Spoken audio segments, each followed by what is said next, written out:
right, so picture this. You're at the grocery store. You're ready to grab your favorite cereal, but you're met with an entire wall of choices. And suddenly, picking something as simple as breakfast feels impossible. Ever been there? Oh, yeah.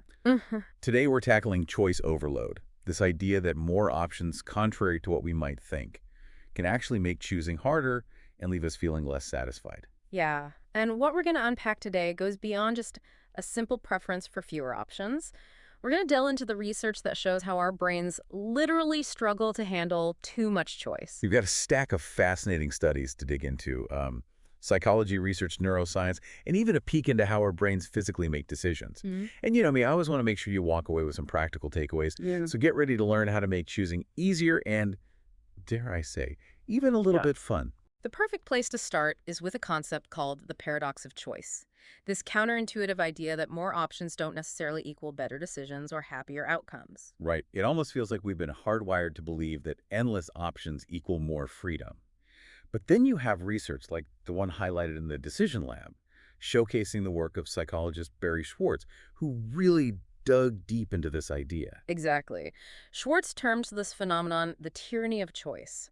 And his research showed that this overabundance of options can lead to increased anxiety paralysis in decision making and even regret about the choices we do make. Which is so relatable. And it's not just theoretical, right? There was that study also mentioned in the Decision Lab, where people were offered different varieties of jam. Some had 24 choices, others only 6. Ah, yes, the JAM study, a classic example of the paradox of choice in action.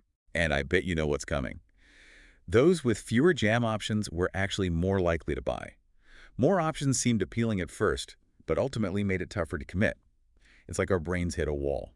And that's where the psychology of individual decision making comes in. Okay, let's unpack that. I have a feeling this is where I'm going to learn a lot about myself. Schwartz describes two types of choosers: maximizers and satisficers. Ooh, I'm already intrigued. Tell me more. A maximizer is always striving for the absolute best possible option. They overanalyze, compare endlessly, and often end up feeling paralyzed by the process. Oof, I think I might be a card-carrying member of that club. So what's the alternative?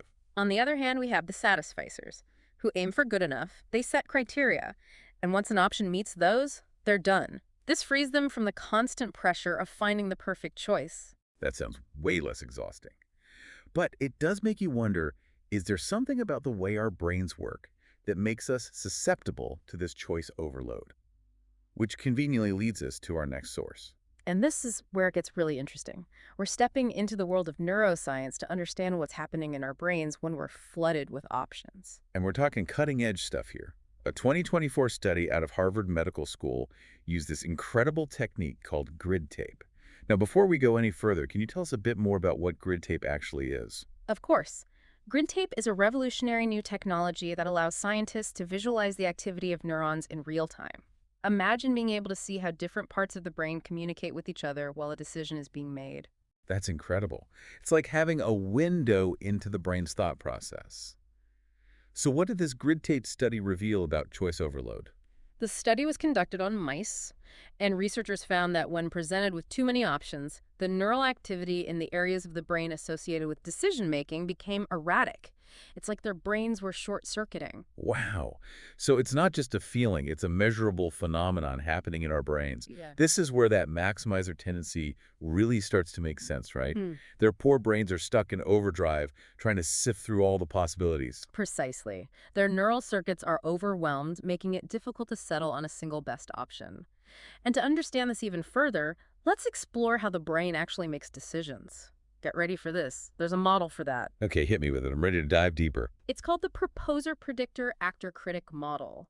It sounds complex, but it's actually a really cool way to understand how different parts of our brain work together when we make choices. Okay, proposer, predictor, actor, critic. Mhm. It sounds like we're casting for a play inside the brain. Walk us through this model. Think of it like a highly efficient decision-making team, with each member playing a specific role. The proposer, residing primarily in the cortex, is the first to step up. This part of the brain takes in the situation, considers your goals, and suggests a plan of action. So the proposer is the idea generator, the one saying, hey, here's an option, let's try this. Exactly. Next up, we have the predictor, also located in the cortex. This key member takes the proposer's suggestion and runs a simulation, trying to predict the likely outcome based on past experiences and knowledge. So if I'm deciding between two different brands of cereal, My predictor is whispering in my ear, remember how much you love that other cereal from this brand. Precisely. Now, based on the predictor's input, the actor steps in. This part of the brain, located in the basal ganglia, has the final say to act or not to act on the proposed plan. And guess what heavily influences the actor's decision? I'm on the edge of my seat here. Past rewards. If a similar decision led to a positive outcome in the past, the actor is more likely to greenlight the plan. That makes so much sense. It's like our brains are hardwired to seek out what feels good based on our past experiences. But there's one more team member, right? The critic. What role does this part play? The critic is essential for learning and refining our decision-making process, linked to the brain's reward system. It evaluates the outcome of the chosen action, providing feedback on whether it was truly rewarding or not. So if I try that new cereal based on my actor's go-ahead, and it turns out to be a total disappointment, my critic swoops in with a, well, that was a mistake. Exactly. And that feedback gets incorporated into future decisions, helping to fine-tune the entire proposer, predictor, actor, critic process. It's a continuous loop of learning and adapting. This is blowing my mind. It explains why we're capable of making split-second instinctual decisions, but also why we sometimes get stuck agonizing over every little detail. That's the beauty of this model. It accounts for both. When we have time to deliberate, the predictor goes to work, simulating outcomes based on past experiences. But in situations requiring a quick response, we often bypass the predictor altogether, relying on instinct and intuition. And this is where choice overload really throws a wrench in the system, right? If Yeah. our predictor gets bombarded with too many options, it's going to have a much harder time doing its job effectively. You hit the nail on the head. That overload can lead to analysis paralysis, making it nearly impossible for the actor to confidently choose. Now, knowing all of this, how do you think we can use this information to our advantage? Well, for starters, it seems like understanding your own decision-making style is crucial. Are you a maximizer who thrives on exploring every option? Or a satisficer who's content with good enough? Absolutely. Recognizing your tendencies is the first step. But even if you're a die-hard maximizer, there are strategies to outsmart choice overload. So for those of us who resonate with the maximizer label, what are some practical strategies we can use? Because honestly, I don't see the world offering fewer choices anytime soon. That's the reality, isn't it? The key is to empower ourselves to navigate this abundance of options more effectively. One powerful strategy is to actively limit your choices. Instead of scrolling through endless pages of products, set a limit for yourself. For example, tell yourself you'll only consider the first 5 options that meet your basic criteria. It's like creating those boundaries that our brains seem to crave, right? No more decision fatigue from staring at 50 different shades of white paint. Exactly. And don't be afraid to get creative with your boundaries. You could ask a trusted friend for recommendations, narrowing down your options before you even start browsing. Or you could challenge yourself to make a decision within a set time limit. Remember, done is better than perfect. I love that. It takes the pressure off finding the absolute best and allows for some spontaneity. Are there other ways we can optimize our decision-making process, even in the face of endless options? Absolutely.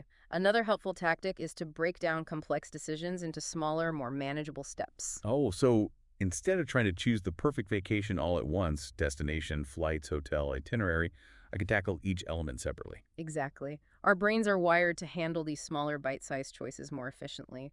It eases the burden on our predictor and allows us to make progress without feeling overwhelmed. This is all incredibly helpful.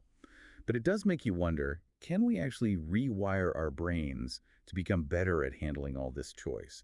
Can we train ourselves to be more resilient in the face of option overload? That's a question researchers are exploring, and the field of decision neuroscience is rapidly growing. While there are no quick fixes, there's promising research suggesting that mindfulness training and certain cognitive exercises can help us regulate our emotions and strengthen our attention spans. So it's like building those mental muscles that can help us stay focused and make clearer decisions, even when bombarded with choices. Exactly. By cultivating greater self-awareness, emotional regulation, and focused attention, we can navigate the modern world with more confidence and clarity. This has been such an eye-opening conversation. I feel like I've gone from feeling overwhelmed by choice to actually feeling empowered to make more conscious decisions. That's wonderful to hear. It's all about shifting our perspective and equipping ourselves with the knowledge and tools to make choices that align with our values and goals. And for you, the listener, I hope this deep dive has provided some valuable insights into the paradox of choice and how our amazing brains navigate this complex landscape of decisions. Remember, you have the power to choose how you choose. By understanding your own decision-making style and implementing practical strategies, you can transform choice overload from a source of stress into an opportunity for greater self-awareness and ultimately a more fulfilling life. And on that note, we'll leave you with this final thought. In a world of endless options, the most valuable skill might just be knowing how to choose less, but choose wisely.